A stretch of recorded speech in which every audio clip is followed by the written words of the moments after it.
Olá, irmãos e irmãs que nos acompanham neste canal através do grupo de reflexão bíblica São Jerônimo. Sejam bem-vindos. Hoje é o dia 8 de novembro, segunda-feira da 32ª semana do Tempo Comum.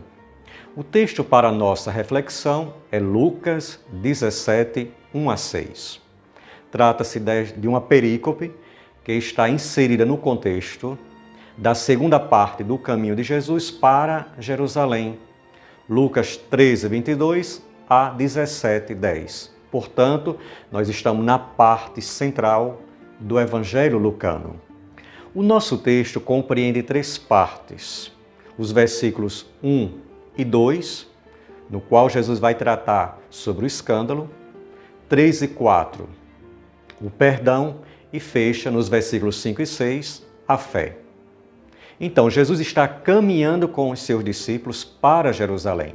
O caminho é o espaço não apenas geográfico, mas espiritual, propício para o aprofundamento de vários temas no que diz respeito ao processo formativo. No Evangelho de hoje, Jesus afirma: é inevitável acontecer escândalos.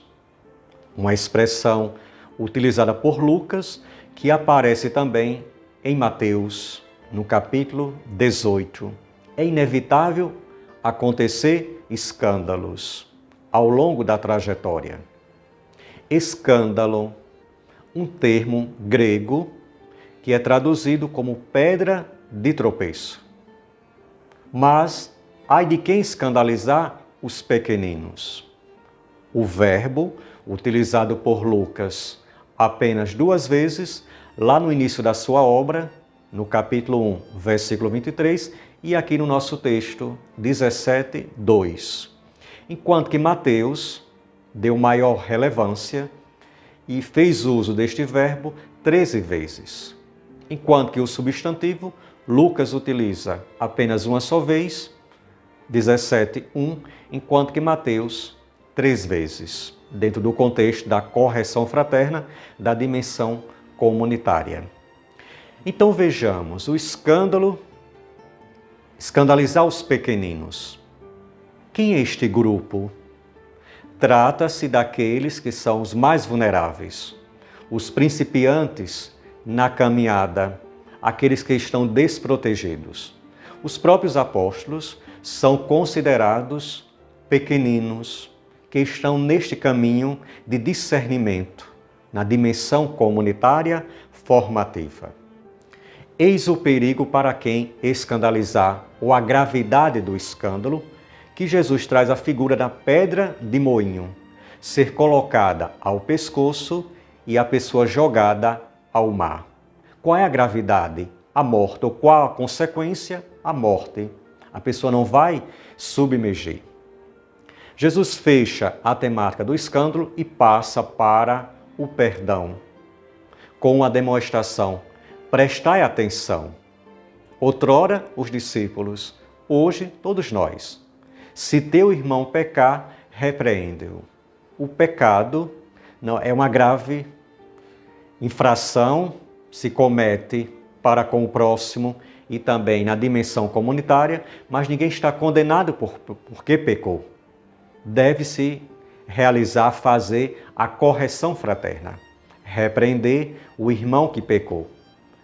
Se ele se arrepende, merece o perdão, se reconciliar com a comunidade ou com aquele que foi ofendido. Quantas vezes se deve perdoar? Jesus vai dizer que ao longo de uma jornada, se o irmão pecou, quem é o irmão? No Antigo Testamento, era o israelita, que era o próximo.